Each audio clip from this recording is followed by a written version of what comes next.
Hey guys, how's it going? This is the Progressive Experience podcast. I am Kevin Ehsani. I am your host, and I will be joining you guys for the next most likely hour, maybe a little bit longer. We are going to be discussing all the issues that I care about discussing, and you can join me in leaving comments or leaving a comment during the show. You can leave a comment after the show. And it's going to be a good show.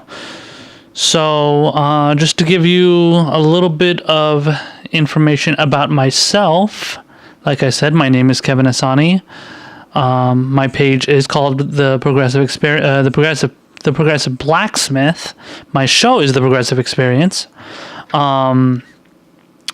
I have hosted shows. I have hosted versions of this show before, but I have never really committed to it up until now. Right now is a time that I am trying to commit to a show that is a little bit more relaxed, a little bit more laid back. I released a video. I think it was about 2 months ago, maybe. Kind of laying that out, saying that I want to do that. I didn't want to do a show with segments and stuff and planning stuff out and, making things be a certain way. I just wanted to be fun and loose and just comfortable, just make it like a podcast, like what podcast should be.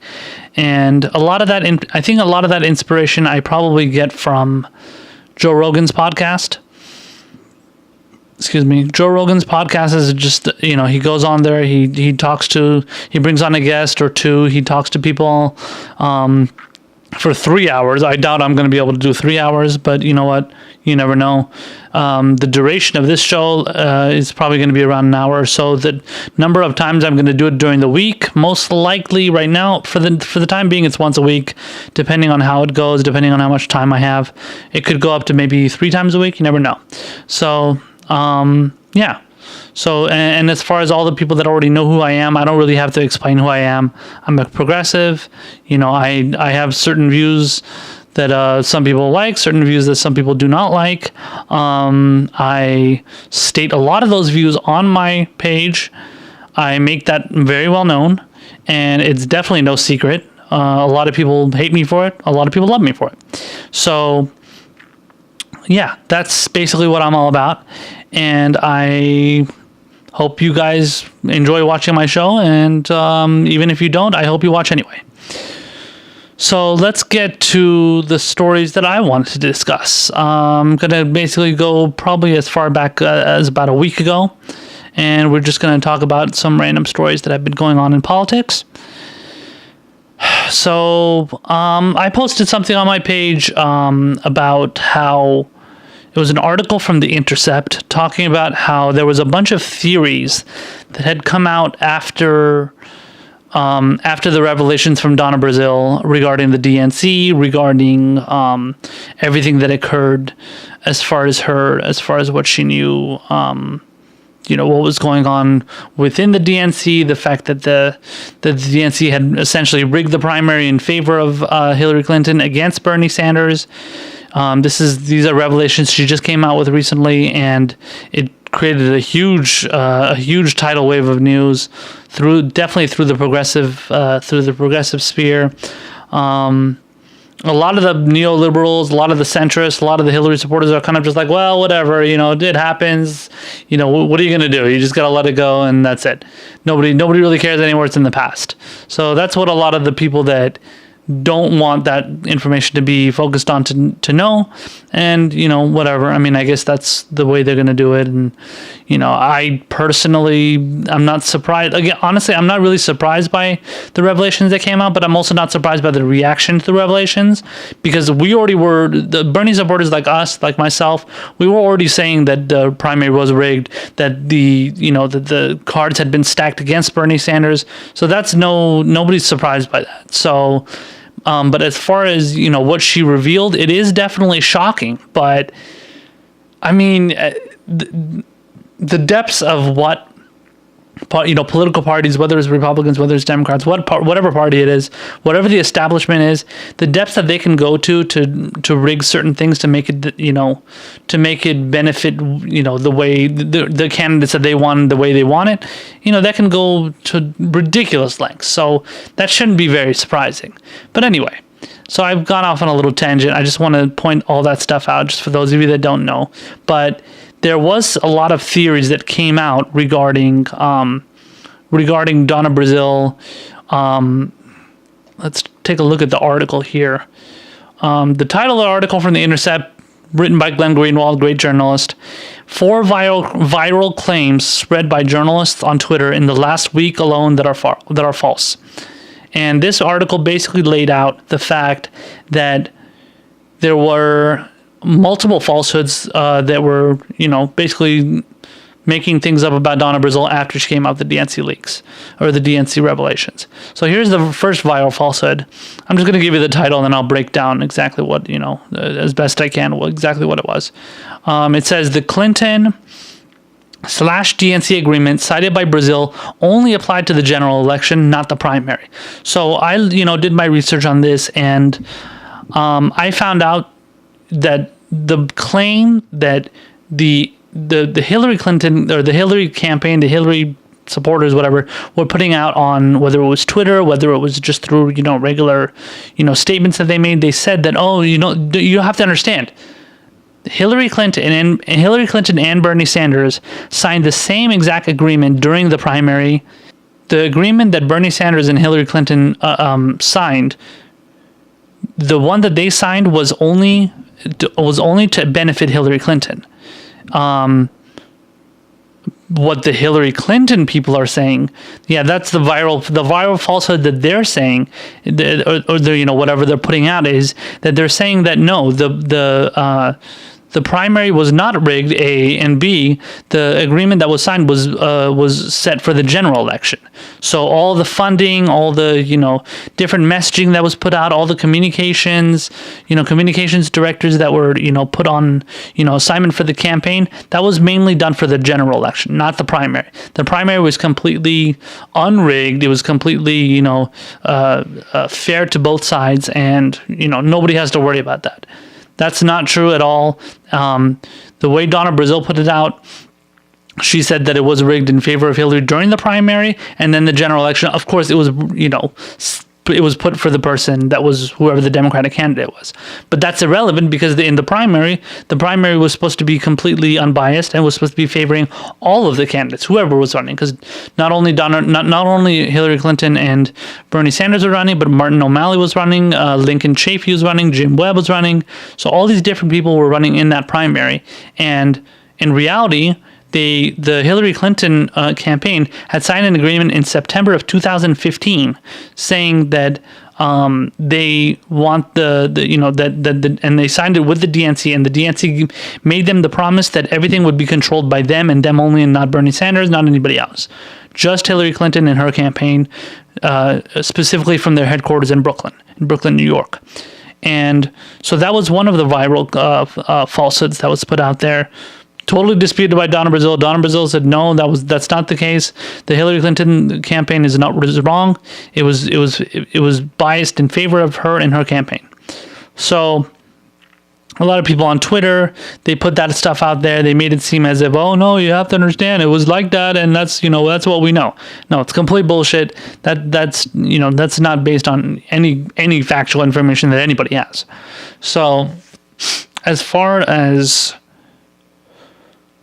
another viral falsehood was Sanders signed the same agreement that, so this is the other part of that. It's kind of like a twofer.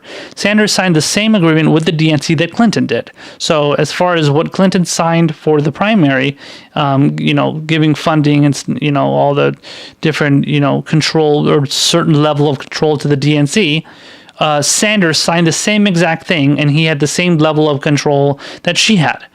Again, that's not true. That's not the way the Sanders camp knows it to be.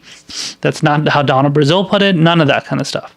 And NBC News came out with an article where they stated that he did sign the same agreement, but then they added a little part to it, and they said, quote, a joint fundraising agreement between the Bernie Sanders campaign and the Democratic Committee obtained Friday by ABC News and signed at the start of the primary campaign for the presidential election does not include any language about coordinating on strategic decisions or over hiring or budget, unlike a fundraising memo between the Hillary Clinton team and the DNC.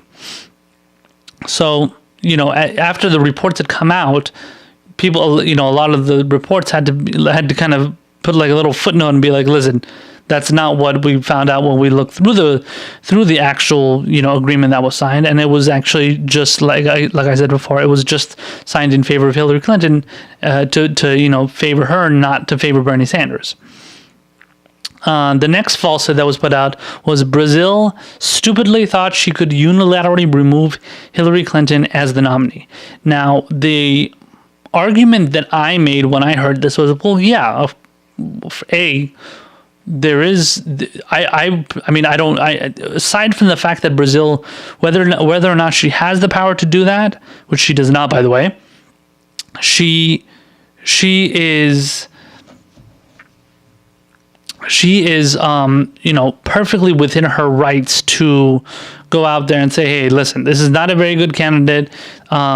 This person has obviously rigged the process in favor of themselves. I want to get rid of him. Now, that wasn't her reasoning for why she wanted to do that. She wanted to do it because in her mind, she was, Hillary Clinton is stumbling all over herself and she's got pneumonia and all this different stuff. That's what happened back during the September 11th memorial, where she had heat exhaustion, but she also had pneumonia, and she was taken back to the van, and then she stumbled in, and then, that whole thing became a really viral clip.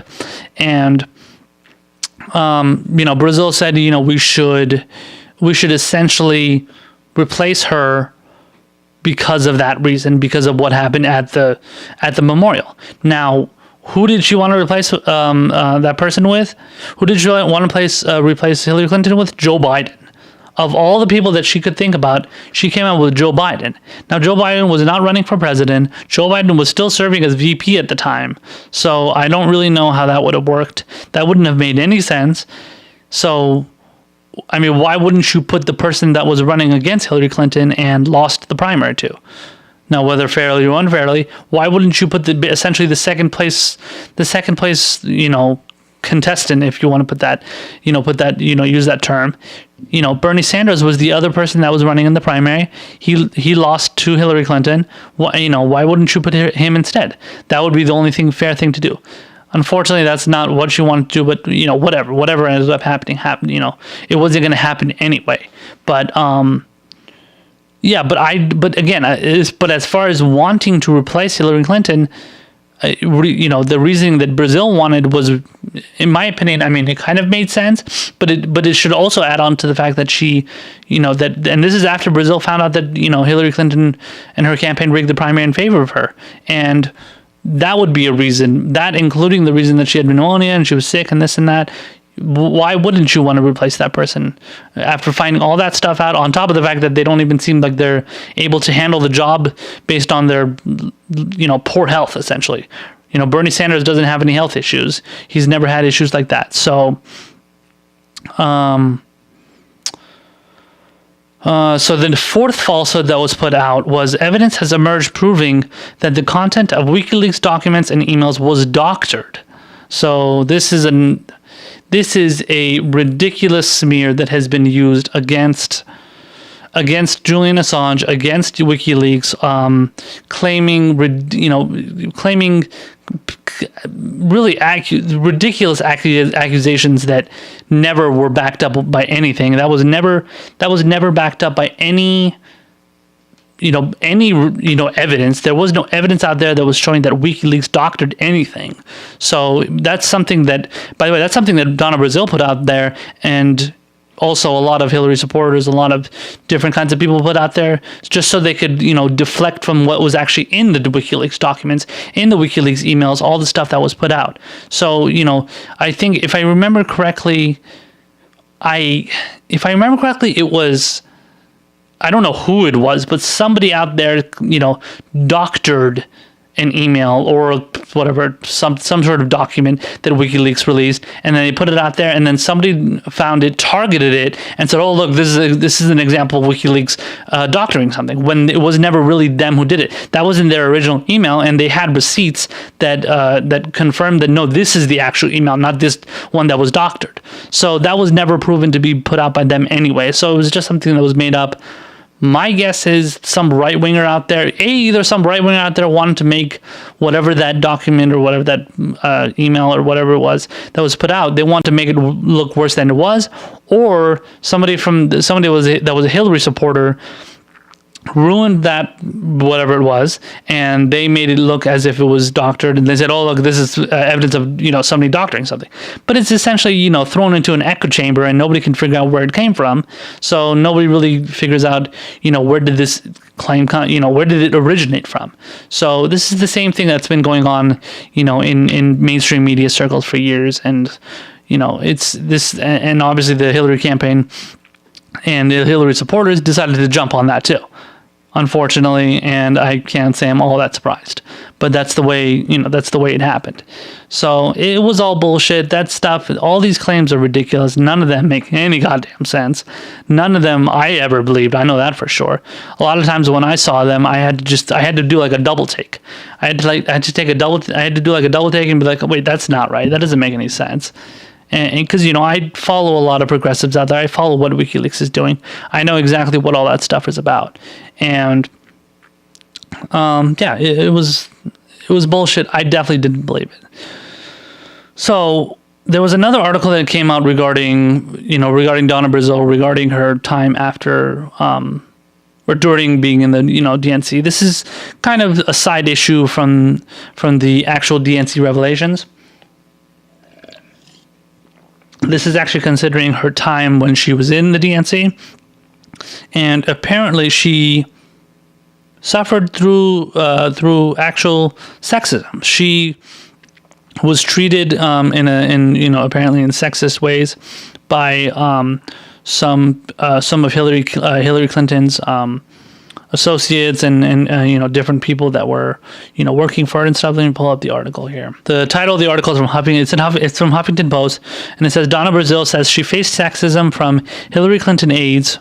The subtext says in her new book, the former DNC chair is particularly critical of Clinton campaign manager Robbie Mook. Now, for those of you who don't know, Robbie Mook is basically the main guy that was running everything for Hillary Clinton. He was her main spokesperson. He was going out there, making statements for her, whether it was on TV. He was representing her essentially, and he apparently made some sort of sexist, remarks.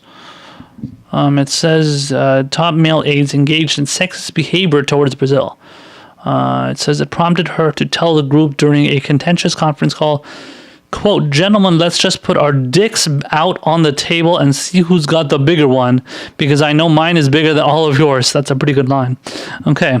Well, obviously Brazile is not really scared about holding her tongue, which is very good. I know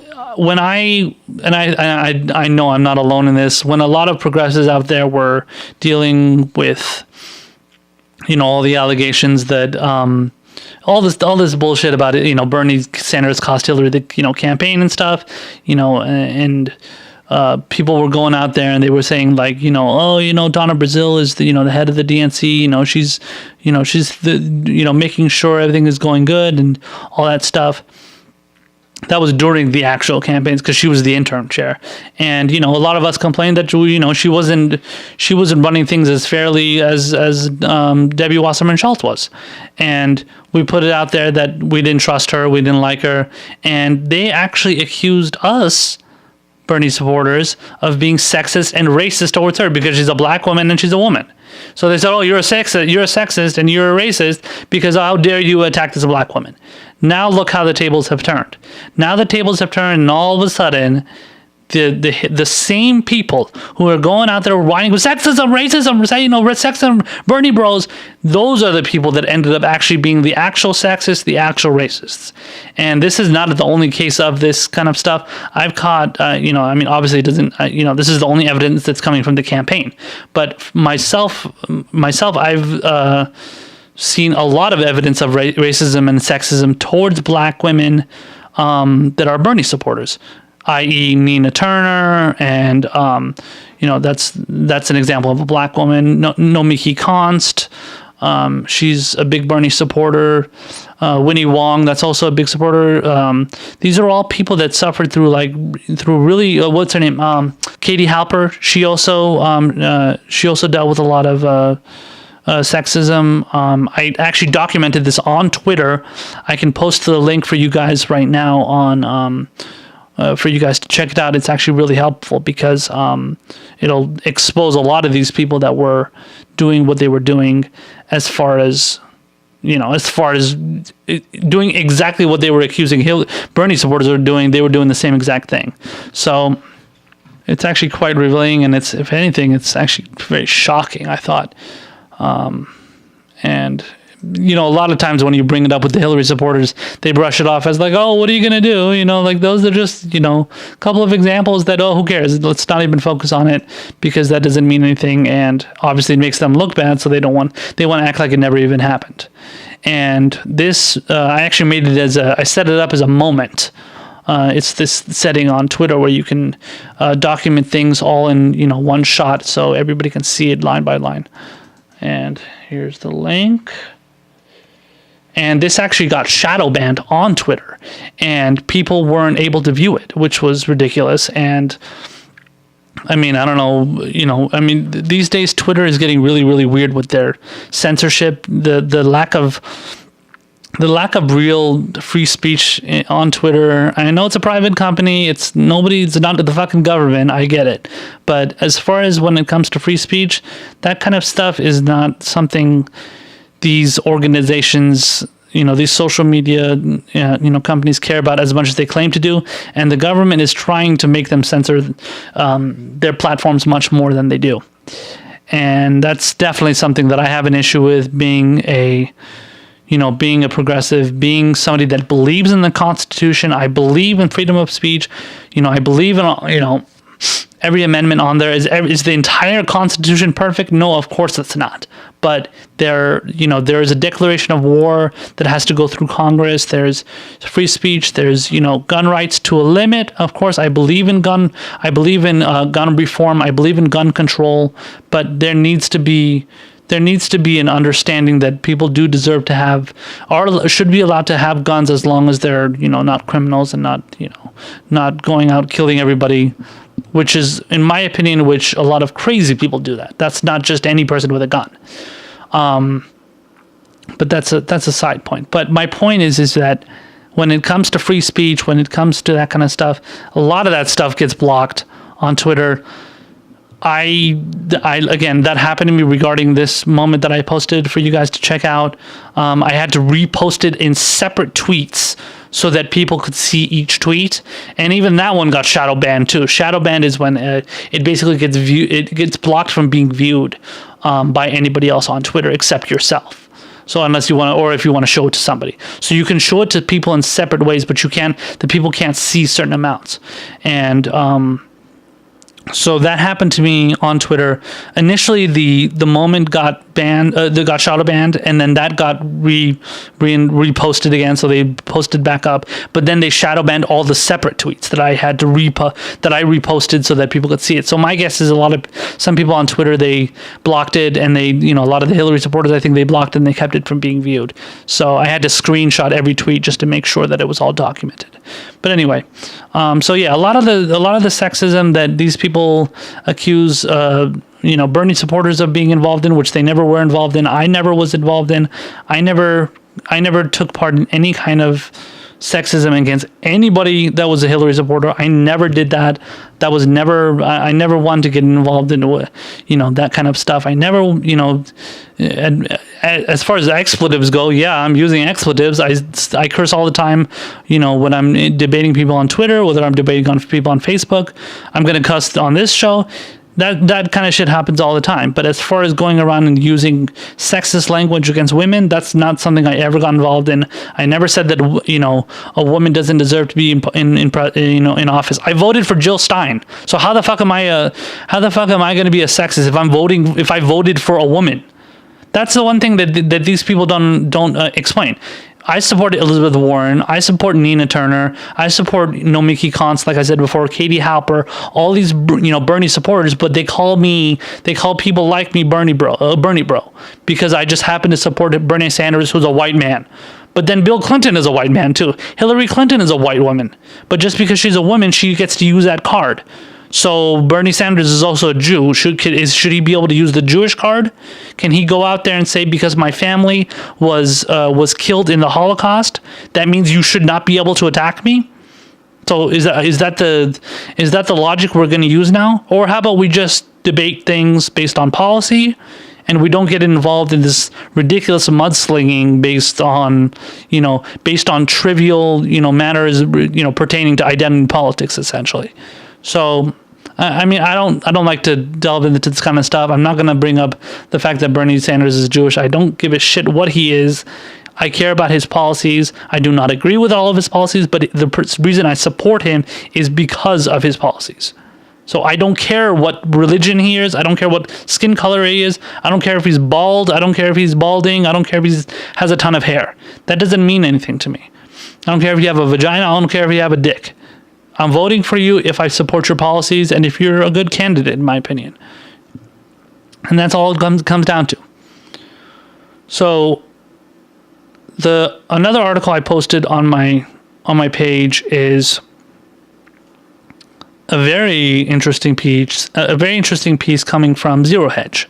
Zero Hedge is I believe the guy who runs Zero Hedge, I believe, a libertarian. I want to say he's a little bit of a conspiracy theorist. He puts out a lot of kind of Alex Jonesy kind of stuff. I could be wrong, but that's what I hear. I'll admit I don't go on the page all that much, but that's besides the point. He posts a lot of stuff that calls out the establishment, which I love. In this particular article, the title of the article is explosive, in quotes, leaked secret Israeli cable confirms Israeli-Saudi coordination to provoke war. When you follow a lot of the rhetoric that's put out there by Benjamin Netanyahu, by the Saudi princes and kings and all those different people that run that place. They are all anti-Iran to the fucking core. They hate Iran with a passion, and it's just unbelievable. Like the possibility of America attacking Iran under Trump is really a scary possibility.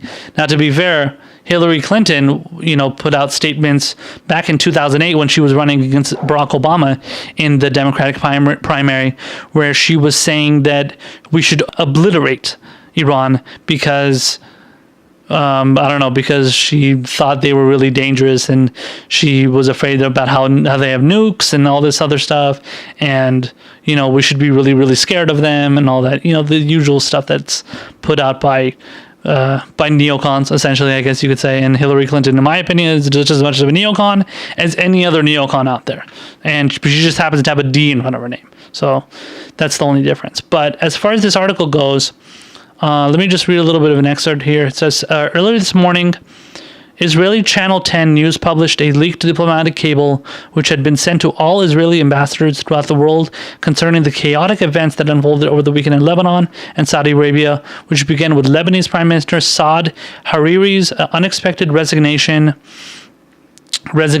after he was summoned to Riyadh by his Saudi backers, and led to the Saudis announcing that Lebanon had declared war against the kingdom. So Obviously, many of you know that Lebanon is an ally of Iran, so they're going to definitely back a lot of what Iran does and a lot of what Iran says.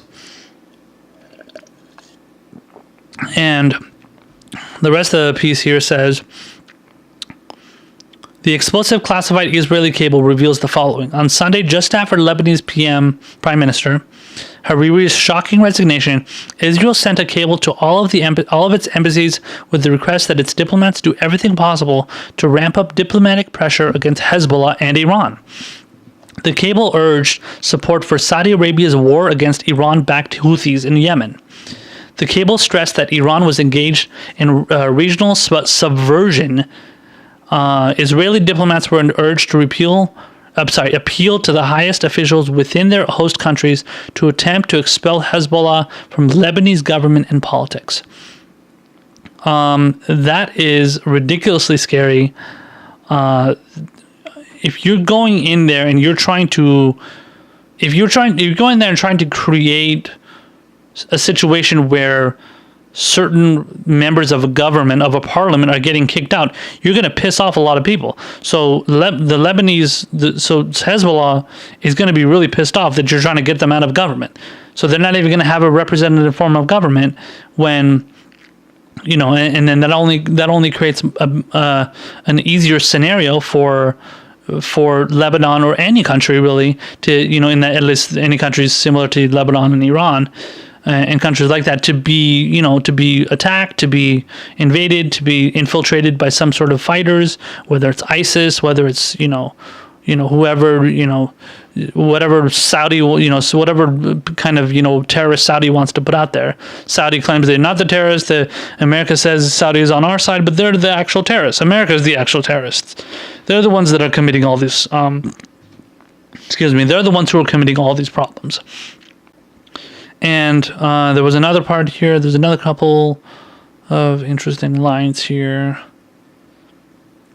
It says the Israeli supporter who obtained the document is Barak Ravid, senior diplomatic correspondent for Channel 10 News. Ravid announced the following through Twitter yesterday. I published on Channel 10 a cable sent to Israeli diplomats asking to lobby for Saudis/Harir and against Hezbollah. The cable sent from MFA in Jerusalem, which stands for the Israeli Ministry of Foreign Affairs, to all Israeli embassies toes the Saudi line regarding the Hariri resignation. The Israeli diplomats were instructed to demarch their host governments over the domestic political situation in Lebanon, a very rare move. The cable said you need to stress that the Hariri resignation shows how dangerous Iran and Hezbollah are for Lebanon's security. How would that affect Lebanon's security? So hold on, pause here. So if using that logic, so what are you supposed to do? You're supposed to get rid of Hezbollah? If Lebanon's security has been so bad, hold on. If Lebanon's security is so bad, with Hezbollah in parliament, is it going to be better if Hezbollah is not there? Lebanon is a Shia government. Hezbollah is a Shia group. They are backed by Iran. These are groups that need to be existing. If they don't exist, then any country can go in there, like ISIS, ISIS not being a country, but any kind of terrorist can go in there, invade that country, and start some shit. Just like what happened to Iraq with when America went in there and just started to, just did a whole full ground scale invasion of the country and just decided to fight different sides, Sunnis, Shias, causing all these problems. So if you're going to go in there, if you're going to go into Lebanon and claim that Hezbollah is a risk to Lebanon's security, then that's going to get rid of Lebanon, and then they're going to have no backing from Iran as well, and then what's going to happen? And then obviously ISIS is going to be able to get in there. ISIS is a Saudi funded organization, terrorist group, and they're going to be able to go into Lebanon and do whatever the fuck they want. Yeah, that's exactly what you need. Lebanon's security is going to be so much better if ISIS is in there. So the next line says, Hariri's resignation proves wrong the argument that Hezbollah participation in the government stabilizes Lebanon. Again, I'm going to repeat my point. That's not true at all. the whole point of Hezbollah in there is representing Lebanon. Hezbollah you can characterize Hezbollah as a terrorist group, but ISIS is a terrorist group, and they're funded by Saudi. And then, but we're on Saudi's side. So aren't we funding the terrorists then? So if you want to use that logic, then you know the logic all lines up to making the exact argument being made against Lebanon and against Iran and against Hezbollah. We can use, anybody can use to say that that argument against ISIS and Saudi Arabia, who's allied with America. So the final line says the cable instructed Israeli diplomats to support Saudi Arabia over its war with the Houthis in Yemen. The cable also stressed, quote, the missile launched by the Houthis towards Riyadh calls for applying more pressure on Iran and Hezbollah. So this whole thing is just, it's leading to a ridiculous quagmire, and of course, America is always involved in the ridiculous quagmires. But in this case, you have an even bigger problem. You have this unholy alliance between Saudi and Israel. Two groups that would seemingly be against each other. I mean, I've heard Benjamin Netanyahu come out there and say how dangerous ISIS is and how dangerous Muslims are. He's always complaining about and whining about and fearmongering about Muslims. He fearmongers about Iran, being this dangerous group, when they're not even remotely dangerous close to compared to ISIS. ISIS is the dangerous one, but and he has went after ISIS, but now he wants to align himself with Saudi Arabia to take out Iran and Hezbollah and all their allies. So I mean, it's the kind of logic that goes into this mentality of these neoconservatives like Netanyahu is ridiculous, and he's definitely got the backing of Iran and all the neoconservative politicians in America, including a lot of them that aren't even don't even declare themselves as neoconservatives. They're just pro-Israel and they're they're anti-Iran, and they hate that Iran is the only country that basically doesn't have military bases all over its country, because it doesn't give in to the things that America wants. Yeah, so let's go to the next story here. So the next story I wanted to talk about was about Joe Biden apparently positioning himself as the, quote, anti-Bernie. Joe Biden, again, so we were talking about him earlier. This is somebody that Donna Brazile wanted to put in place of Hillary Clinton, assuming Hillary Clinton, was sick and she couldn't make it, I guess, if she wanted to, make it throughout the, rest of the primary. And so apparently Joe Biden now wants to position himself as the anti-Bernie. He wants to go against what Bernie stands for. He doesn't want to be a progressive. He doesn't want to stand up for any kind of Medicare for all. He doesn't want to do any of that kind of stuff. I can't say I'm surprised, but it's definitely disappointing as somebody that, like myself, that I for many years, I admired Joe Biden. In many ways, I preferred him over Obama because I thought he was a little bit more folksy. I thought he could relate to the everyman a little bit better. He's kind of like a former union kind of guy, but he has become super corporate. And he had many times where he was pro TPP. He was pro, obviously, he was pushing for. He's always talking about how he's, pro worker and pro, like I said, pro union stuff. But if you're going out there and you're pushing for the TPP, I guarantee you're not going to be.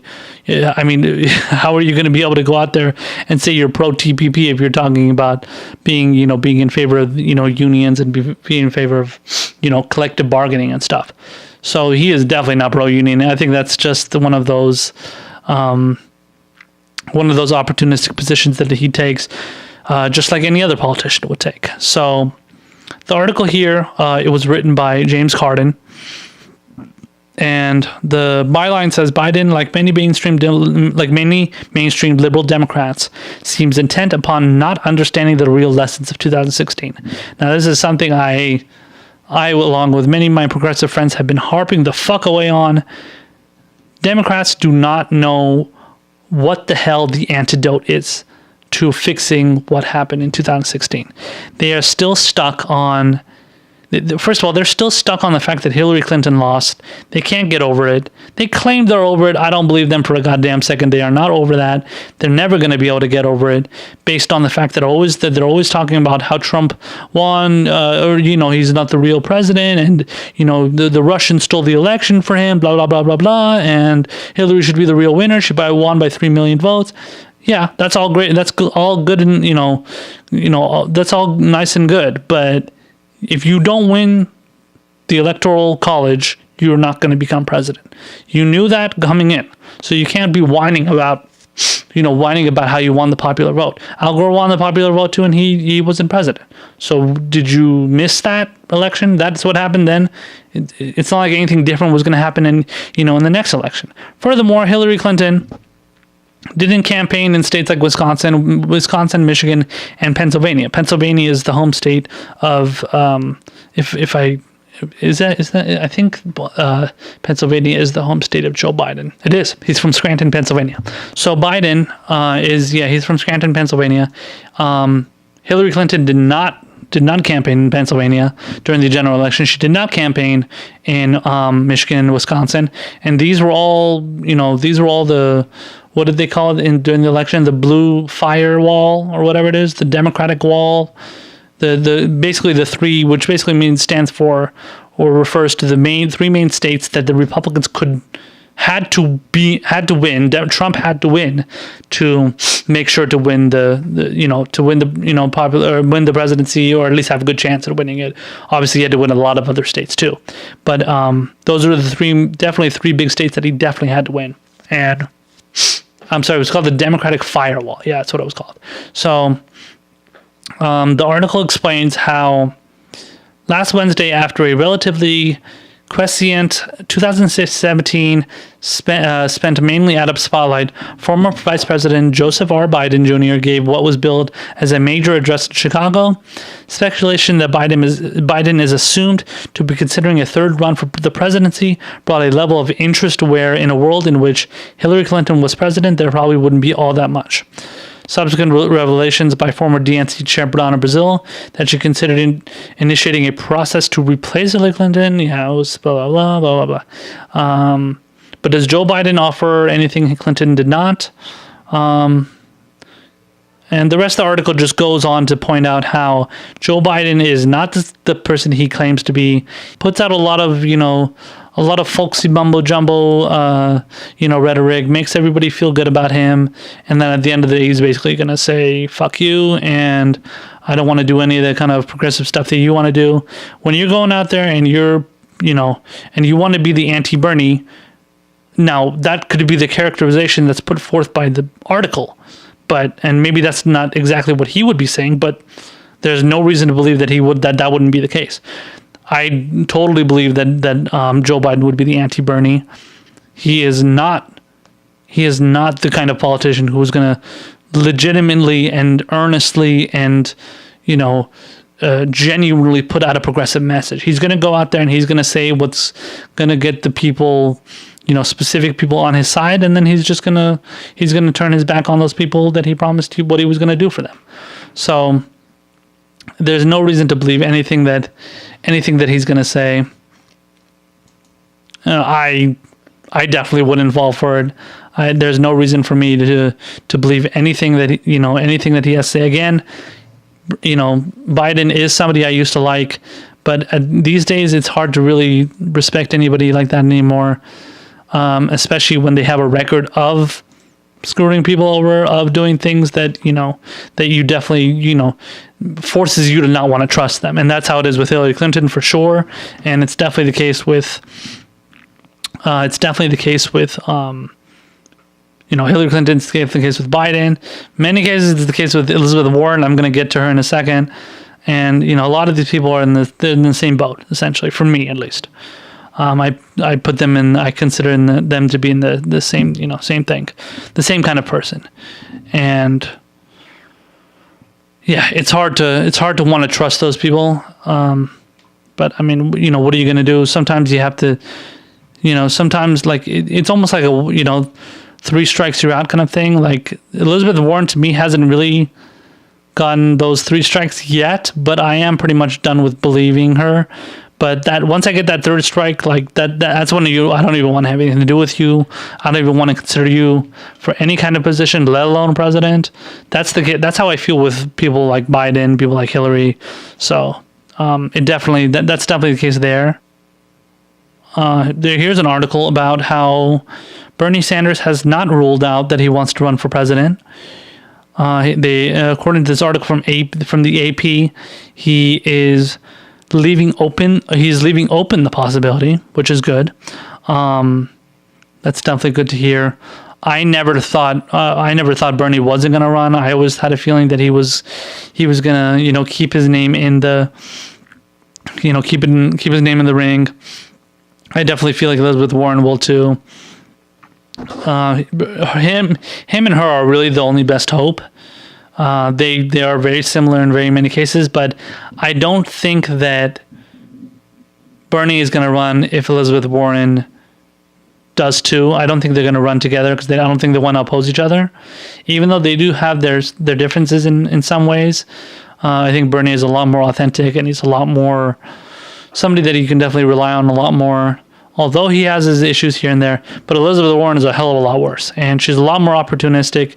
She wants to be in DC insider crowd a hell of a lot more, and I have trouble trusting somebody like that. I can definitely trust Bernie a lot more. Hopefully, I'm hoping. I know it's a little bit of a long shot. I hope Nina Turner runs. I hope Tulsi Gabbard runs. Obviously, I hope Bernie runs. I can't think of anybody else really. But those are all people that are allies, including Warren. Those are people who are all allies. And if any kind of decision is made, it's definitely going to be decided among them, and they're going to discuss it within themselves. Let me just read a couple of quotes here. Elizabeth Warren is quoted here. I'm sorry, let me read from Bernie first. He says, 4 years is a long time from now.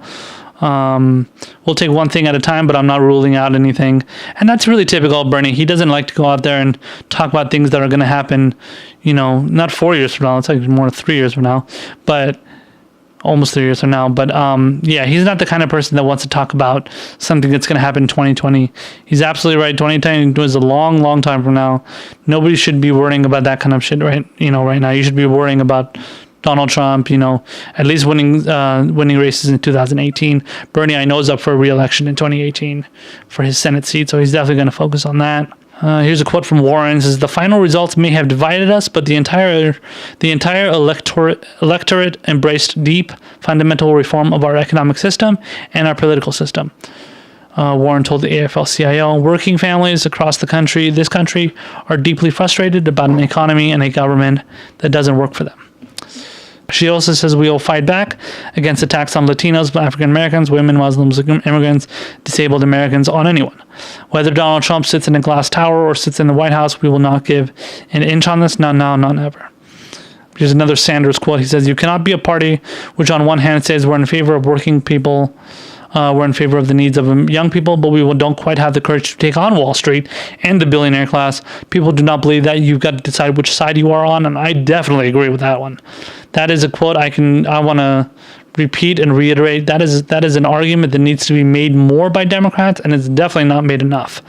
That is only an argument that I'm hearing from people like Warren and definitely from Bernie Sanders, also from Tulsi Gabbard, Nina Turner. Unfortunately, Nina Turner is she's not currently a serving politician at the moment. She was state senator in Ohio, but that's definitely an argument progressives like that are making. Progressives are making all over, whether it's on social media, whether it's the politicians, former politicians, the people that are appearing on TV, on mainstream media, which is very, very little amount that are progressives on mainstream media. But when they do appear, they say those kind of things, which is very good. So yeah, I definitely hope Bernie Sanders runs. I think he will run. I think he's going to look at it in the same way that he looked at the 2016 elections, which was, if there are no good options running in 2016, I'm going to run, and that basically ended up being the case because it was basically Hillary Clinton, Laken Chafee, Jim Webb, and Mark O'Malley, which were all terrible choices, and he decided to throw his hat in the ring on that one. If the options end up being a bunch of progressives with maybe a bunch of centrists and liberals and establishment types, then that's good. I honestly don't think he's gonna run if that happens. If it happens to be a bunch of progressives that he's aligned with, like Elizabeth Warren, like Tulsi Gabbard, stuff like that. So, I don't think he's gonna try and upend those people, honestly. But he will definitely try and he will definitely try and use his movement to influence what's going to happen in the election. And he's definitely going to back those candidates that are progressives. There was another article here from it was from the Washington Examiner, talking about how Donna Brazile felt that the Hillary campaign was a cult. Now, I don't want to spend too much time on this, but it's very obvious that any Hillary supporter that you talk to, they will believe anything that Hillary Clinton says and believes, and they will restate it and they'll repeat it and they'll put it out there as gospel. Now, the funny thing is, a lot of those people like to say Bernie supporters are like a cult. They like to call us Bernie bros or whatever, and we're part of the Bernie. We're the burners or whatever the hell they want to call us, as if we're part of some sort of like coalition that just believes whatever Bernie Sanders believes, and we agree with him 100% and we never criticize him. Obviously, those people have never, ever spoken or debated a Bernie supporter on the issues. You want to talk to me? I have a lot of things to criticize Bernie Sanders on. I definitely disagree with him on his position on Israel-Palestine, which he doesn't have the worst view ever, but he likes to dance around the issue a little bit. He doesn't like to answer it as directly as I like. Recently, I remember he had an interview with Al Jazeera, and he couldn't really, Al Jazeera America, or was it Al Jazeera? And he couldn't really answer a direct question regarding whether he supports BDS. He does not support the BDS, which is the boycott, divestments, and sanctions which is basically a group that wants to do all those things to Israel so that they can finally agree on a two-state solution, on a fair two-state solution. And so that group does not have the support of Bernie Sanders. It obviously does not have the support of really any politician at all in America. No way. But there are a lot of people in America that are pushing it. And I think people like Jill Stein, Ajay Mubaraka, so people in the Green Party and stuff, they definitely support the boycott, divestments, and sanctions on Israel. I wish Bernie Sanders would come out in favor of it. Bernie also supports a certain amount of drone strikes, or the drone program to be used, similar to what Barack Obama pushed for. He did criticize Obama's use of the drone program, which was basically 90%, was killing 90% or more than 90% of innocent people, in countries like Pakistan, Somalia, Yemen, all those kind of countries.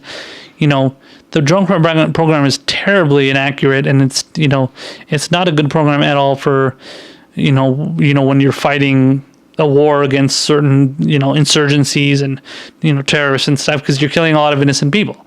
So you're putting innocent people's lives at risk no matter what you're doing in that scenario. And instead of killing terrorists, 90% of the time you're killing innocent people. So and innocent people are already being killed in those countries anyway. So you're just making it worse. So it's positions like that, and Bernie Sanders, I think he supported aspects of I believe the Gulf War, so the first Iraq War back in the mid '90s when he was in Congress. He initially gave speeches. I know speeches that I've definitely seen where he warned of how terrible of an idea it was to go in there. But after that, he kind of he wanted to kind of expand it after it had already been waged. So that's definitely that's definitely something that I can call him out on. But you get the idea. The point is, Bernie supporters are not in a cult. They're not the kind of people that are going to just support Bernie Sanders regardless of what he does. If he does something that's wrong, we're going to call him out on it. And that's what you do when you're a objective supporter. You go out there and you support people on certain things that they, deserve to be supported on, and you hold them and you hold their feet to the fire when they should be held, when that should be happening. And Hillary supporters do not do that kind of stuff, and we call them out on it, and they just that just does not compute in their head. In their head, they're just supporting a perfectly principled person in Hillary Clinton who stands by everything that she believes in, and she has never taken has never taken an opportunistic position on anything. Are you kidding me? She was against gay marriage, gave speeches against it, and all of a sudden, in 2013, all of a sudden she started supporting it. She voted for the Iraq War, and then, she voted in favor of the Patriot Act. She voted in favor of flag burning. That's against the First Amendment. Flag burning is freedom of speech. You voted in favor of that. She voted she voted in favor of the Patriot Act, which basically tore up the fucking Constitution. That basically laid the groundwork for spying, in this country, illegal spying in this country. That was something that she was proud to vote for. She voted for the Iraq War. No reservations about that one. She claims she had reservations. She claims she doubted that whole vote of hers. She says she regrets it now, but obviously she doesn't act like she regrets it. But the point that I just want to make that point regarding the differences between the Hillary camp and the Bernie supporters, and what Donna Brazile said, and this was an interview that she had on MSNBC on Morning Joe, I believe. She said it was a cult. I felt like it was a cult. You could not penetrate them. I tried. She said they had a maniacal focus on 270, referring to the number of electoral votes you have to get. It was their strategy. It was their plan. It was so condescending. The way they treated her and stuff. So. Yeah, when somebody like Donna Brazile, who was supporting Hillary Clinton during the election, she was not some rabid Bernie supporter. She was not a Bernie bro or a Bernie whatever the hell you want to call her, for female Bernie supporter. She was not at all, and we knew that about her. But even she's saying that she couldn't get through to these Hillary supporters or the Hillary camp at least. And when you have somebody like that saying that, then it's a fucking issue. There's something fucking screwy going on right there. No doubt about it. So when it comes to that kind of stuff, I deal with tons of cultish Hillary supporters on Twitter. They're all so cult-like in the way they talk and the way they ignore certain topics, and then if you challenge them, they block you essentially. I've had many of them coming on my page on my Facebook page here where I'm broadcasting. I think a lot of them have probably unliked my page, which is fine because I don't want to deal with them anyway. But I still have some of them coming on every now and then, which is fine. But I just have to debate them all the time, and that's okay with me. It's just something that you just got to deal with when you're obviously running a public page. So yeah, the cult-like behavior of these people, it's never ending. It's not surprising at all, and that's just how it is. I posted a story on my page about how, and this is actually something that recently just went into effect. Basically, RT America has been forced by the American government to register as a foreign agent. So they have to become a foreign agent and basically not, basically considered an, I guess if you want to call it an enemy of America, because of the fact that they are obviously their headquarters is based in Russia. Russia is an enemy of the United States. I find that completely absurd. It is one of the most ridiculous things I've ever heard, especially since they've never done anything wrong. They've never reported anything inaccurately. They've never done anything that that should declare them as a foreign agent. Is the person that runs and owns RT America Vladimir Putin? Yes, but that doesn't mean that automatically makes the whole network an enemy of the an enemy of the state or an enemy of the world or whatever it is. And to be fair, a lot of the work that RT does is very good work. If you watch their programming, there's a lot of progressives on there. Ed Schultz is on there. Mike Papantoni is on there. I believe Tom Hartman is on there too. Lee Camp, who I love, he's a hilarious guy. He's always on there. RT America is a very, very good network. Now, it's perfectly justifiable to criticize them for the fact that they do not criticize Russia. They do not criticize Putin. They don't criticize a lot of the dictatorial actions that Russia's leader and Russia's government, takes. I perfectly understand that, but just because they do, just because that's the case, that doesn't mean you have to declare them a foreign agent. If you want to use that logic, I mean, Jesus Christ, look at how many networks in America. CNN, Fox News, MSNBC. How many of them are criticizing the actions taken by America? The Iraq War was unanimously supported, even by MSNBC back in the day. When the Iraq War was waged in 2003, March of 2003, so leading up to that, so before March of 2003, every goddamn network on TV. I was what was I? No, I was in high school. I was a freshman in high school watching this shit. I was a sophomore or junior in high school. I'm sorry. But whatever. I was in high school. I remember this stuff very vividly.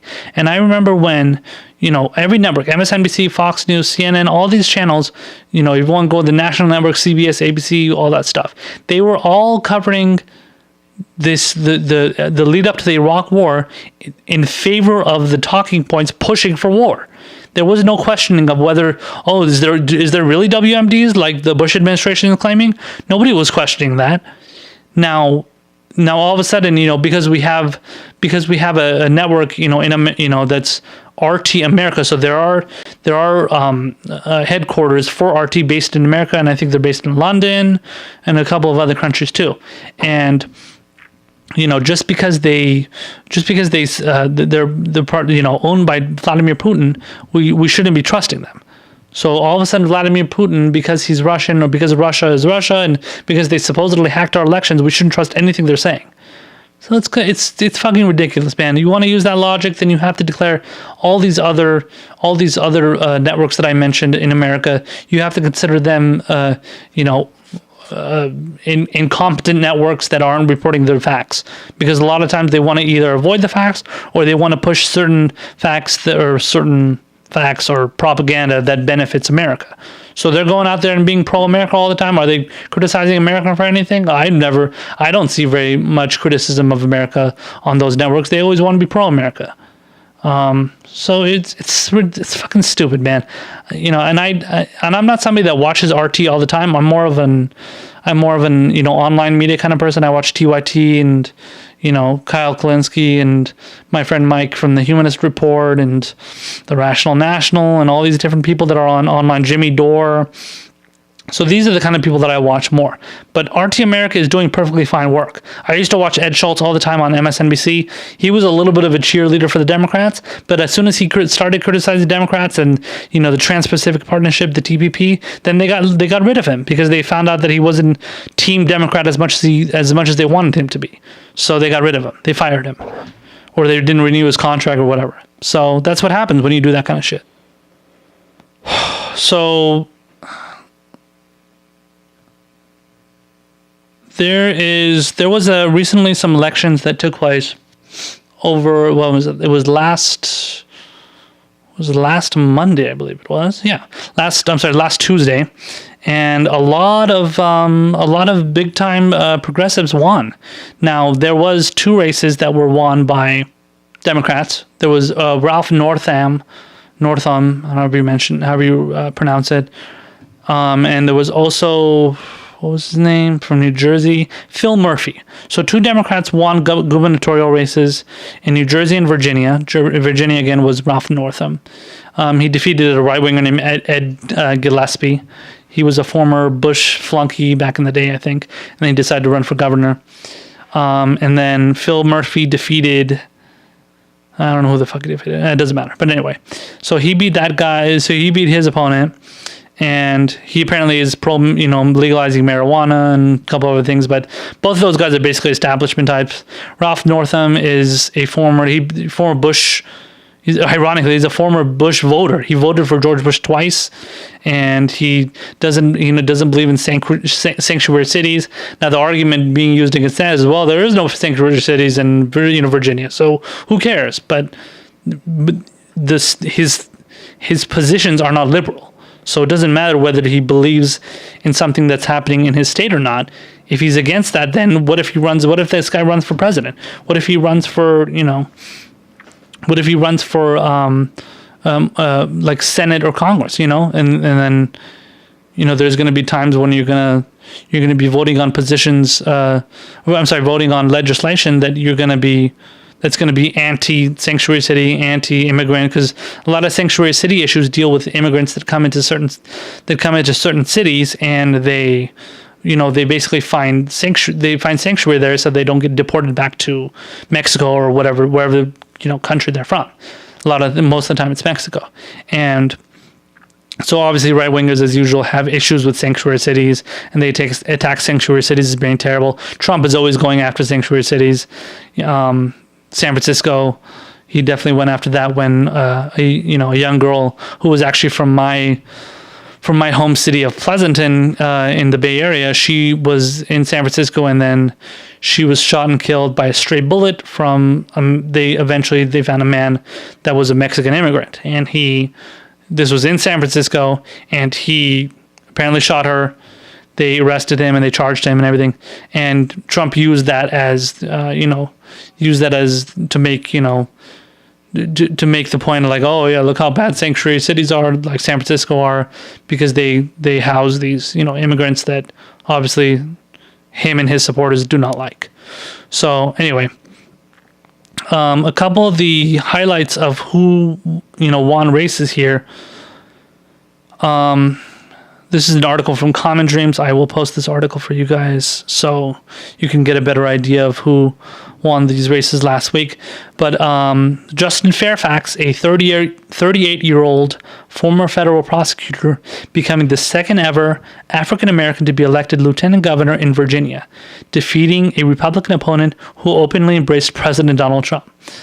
Democrat Danica Roem ousted her right-wing anti-LGBTQ counterpart from Virginia's House of Delegates, making her the state's first openly transgender person to hold elective office.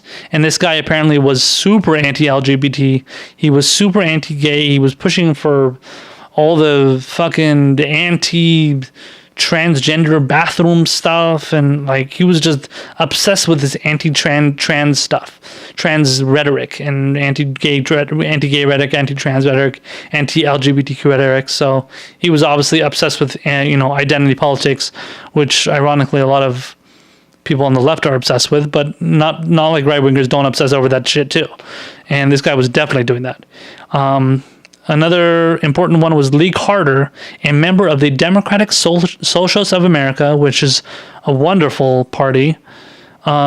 He won in Northern Virginia's 50th district over his GOP opponent, despite losing the backing of the state Democratic Party. So the party was not, the Democrats were not supporting this guy because they were like, oh, look at him, he's a DSA member, we shouldn't support him, fuck him. We don't want to have anything to do with him. And this guy defeated he was a Republican whip. He was a whip. So he was the second in command in the Republican Party among the state. So the state Republican Party. So not at the federal level, the state Republican Party. And this guy got ousted by a DSA member. Also, all 7 Our Revolution-backed alderman candidates emerging victorious in Somerville, Massachusetts. So there was Our Revolution candidates, which is the organization that's run by Bernie Sanders. The president is Nina Turner. And these are all progressive candidates that are pushed by Bernie. And his organization, 7 of those people won. The candidates emerged victorious in Somerville, Massachusetts. Let me see exactly what seats they won. Alderman seats, okay. All 7 alderman candidates were endorsed by a local affiliate of the Bernie Sanders-inspired Our Revolution. The names are Matthew McLaughlin in Ward 1, J.T. Scott in Ward 2, Ben Ewan Campman in Ward 3, Jesse Klingon in Ward 4, and at-large Alderman Bill White, Mary Jo Rossetti, and Will Mabaugh, according to official results posted to the city's website. So these are all Our Revolution candidates that won. What was the seat called again? Wards, aldermans. Okay. So that's big. That's big stuff. Hopefully more progressive candidates like that become more victorious in the future, because this is really good. This kind of stuff needs to happen more, for sure. Not just Democrats, but real progressives from Democratic Socialists of America. Who doesn't want to see more of those kind of people? Let's see what other news is there. So Elizabeth Warren, there was an article I posted. I didn't talk about the specific article, but Elizabeth Warren came out and said, yeah, the primary was rigged. She went on and she had an interview with Jake Tapper, and she talked about how the primary was rigged against us. I'm sorry, it was rigged against Bernie Sanders. This is really terrible, blah, blah, blah.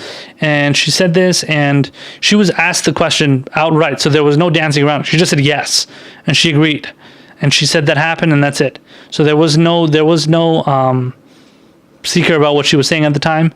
But all of a sudden, she decided to walk back that claim, and I just want to read over what her statement was, and I guarantee you the reasoning for why she walked back this claim was because she definitely got pressure from Democrats. She definitely got pressure from people in her party that told her, like, listen, if you want to get further in this party, you better start saying things that are going to be in favor of us and not against us, and going out there and saying basically saying anti-DNC type rhetoric. So let me read some of her quotes here. It says, and this article is from The Hill. So it talks about how, basically in a follow-up interview, she walked back her claim, and that the primary is rigged, and instead suggested that the Democratic National Committee showed some bias, quote, but that the election process had been, quote, fair. I agree with what Donna Brazile has said over the last few days, that while there was some bias at the DNC, the overall 2016 primary process was fair, and Hillary made history. Ugh, same usual fucking rhetoric. So anyway, basically the lesson I had to take from this, and I mentioned earlier I was going to talk about Elizabeth Warren, is that I can't really trust her anymore. I'm not completely disowning her as a progressive, but as an opportunist, she definitely is. There's no doubt about it. She is no doubt an opportunist. She is not somebody I can trust. She is not somebody that I can take fully 100% seriously. She's somebody that I can definitely consider to support for president. But she would probably be at the bottom of the list of people as far as progressives go. She's the least of the progressive of all the people that I support that are progressives. So I would have trouble backing her, because I just don't think she would commit to a lot of the things that she claims she would commit to. She definitely has a lot of good financial, economic views and stuff, progressive views, but I don't know if I can trust her on that. It's something that has to kind of come at the expense of, getting other bad policies, which are going to be, unfortunately she could be pushing, assuming things go like that. So, if she does go out there and flip-flop on a bunch of things, we have to, somebody like me supporting her, I have to be afraid of that too. So, that's not something I necessarily can trust doing.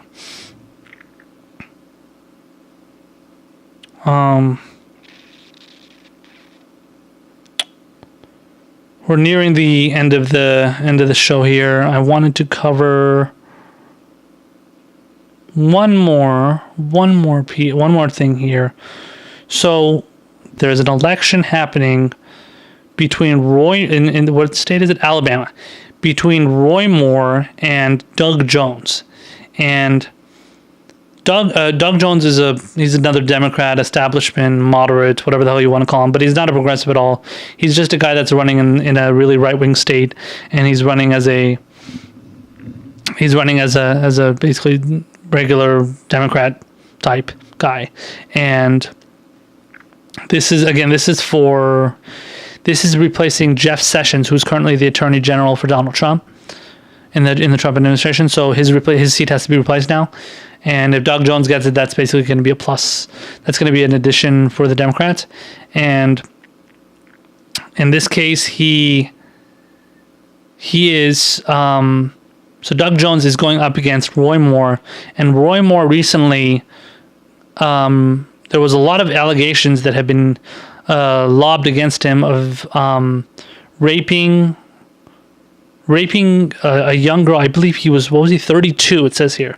It says the Washington Post reported that last week that a 3-year-old woman accused Roy Moore of initiating sexual contact with her in 1979 when she was 14 and he was 32. And so she's basically accusing him of rape. There was another allegation that came out. I think it was maybe the second or third. I've lost count. I think it's the second or third that came out today that said another person saying that Roy Moore raped them. This is a new accuser. Says Roy Moore sexually assaulted her when she was a teenager, and he was the district attorney. Quote, I thought he was going to rape me. So she literally said it right out there. So, check this article out here. So I guess this is the second woman. So this is right here. Says another woman. So another woman has come forward to say that. So her name is Beverly Young Nelson, who is represented by Gloria Allred, which seems like all the women that are accusing people of raping women that are accusing men of raping them are usually represented by Gloria Allred. Says Nelson, who met Moore through her job as a waitress, recalled an incident in which Moore offered to give her a ride home in 1977, but instead of taking her home, she said he drove around the restaurant to a deserted area and assaulted her. I thought that he was going to rape me. She was 16 at the time. It says, after the struggle, Nelson said Moore let her go with a threat. He looked at me and told me, you're just a child, he said, and I am the district attorney of Etowah County. And if you tell anyone about this, no one will ever believe you. Wow. And then it says, the passenger door was still open as he burned rubber, pulling away, leaving me laying there on the cold concrete. So I basically, let's say, threw her out of the car, okay? I was begging him to stop, she said. I had tears running down my face. It says Moore had been a regular customer at the restaurant. She was a waitress there. Where Nelson worked, she said, and used to sit in the same seat night after night until the establishment closed, occasionally remarking on her appearance. 1 week prior to the incident, Nelson said Moore left a note in a high school yearbook she had left on the counter. To a sweeter, more beautiful girl, I could not say Merry Christmas, read the note. Wow. Which Moore had signed, Love, Roy Moore, DA. Okay. That's kind of creepy. But, yeah, so that's another person that has come out accusing him of that. So the article that I originally wanted to point out, so it says, this is an article also from The Hill, it says 37% of Alabama evangelicals more likely to vote for Roy Moore after the allegations. So after the allegations of Roy Moore being accused of raping a woman, they would still support him regardless. So that's crazy. 37. That's more than a third of Alabama voters. I don't even think that necessarily means Republicans or Democrats. That just means overall Alabama voters. Oh no, it says evangelicals. I'm sorry. It says 37% of evangelicals. So that's even worse. So all the people that go out there and claim, oh, I'm moral and I'm this and I'm that and I believe in the Bible and all this other stuff, but I'm going to go out there and I'm going to support a guy that raped another girl. Now, if a person that is not Christian goes out there and, commits a rape on someone, it doesn't matter who it is. You can go Harvey Weinstein. Christians are going to go out there, how dare this man? Harvey Weinstein, he's a rapist. Bill Clinton, he's a rapist. All these different people, they love to call everybody a rapist that is not Christian. But if you're Christian, apparently God forgives you. They know exactly what God is thinking. They already believe that God is going to come out there and bestow upon you what a wonderful person you are, even though you are being accused of rape. Again, these are accusations being lobbed against against Roy Moore. Now, we don't know if it's true or not, but I mean, it's not like Republicans out there haven't been accused and rightly charged of rape. So it's not like it's some sort of anomaly or anything. This is something that has happened before. One of the cases that I always remember the most is a Louisiana politician, Scott Desjardins.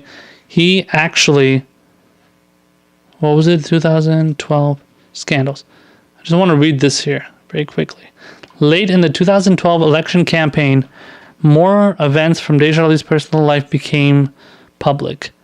Before that, a transcript of a recorded September 2000 phone conversation in which Desjardins pressured a mistress to get an abortion. Desjardins repeatedly denied he himself had taped the conversation. 2 weeks after Desjardins won the 2012 election, the Chattanooga Times Free Press obtained a full transcript of Desjardins' 2001 divorce proceedings. This part is really disgusting. It says the transcript revealed that Desjardins had admitted under oath to at least 6 sexual relationships with people he came in contact with while he was chief of staff at Grandview Medical Center in Jasper, Tennessee. He's a doctor. Among them were 3 coworkers, 2 patients, and a drug representative. Transcript also revealed that he and his former wife had 2 abortions. And he actually forced these abortions to be done. He forced his wife to get the abortions. It says the transcript also revealed that Desjardins had admitted under oath that he and his former wife had recorded the phone conversation with his mistress. And then the other part is that the woman that he cheated on with, he actually forced that woman to get an abortion.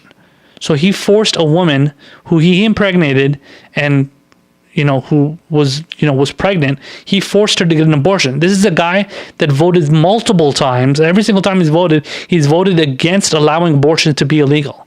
Yet he goes out there and says, yeah, you know what, if you're gonna have a kid, a baby of mine, I'm not gonna let it happen. It's not going to happen. I'm not going to allow it to happen. So too bad. You better abort that child as soon as possible. So he forced this poor woman to get an abortion, even though he impregnated her, and then he forced his own wife to have abortions multiple times. So it's complete hypocrisy. And a lot of it just, I can't say I'm really that surprised, but these are the kind of things that happen. And it just shows that evangelicals are complete hypocrites. Roy Moore and his supporters are complete hypocrites. If he's definitely guilty of these accusations that are being made, he's definitely a fucking scumbag. And a lot of other Republicans out there are, they've definitely shown them that they have that kind of track record too. So it's not surprising.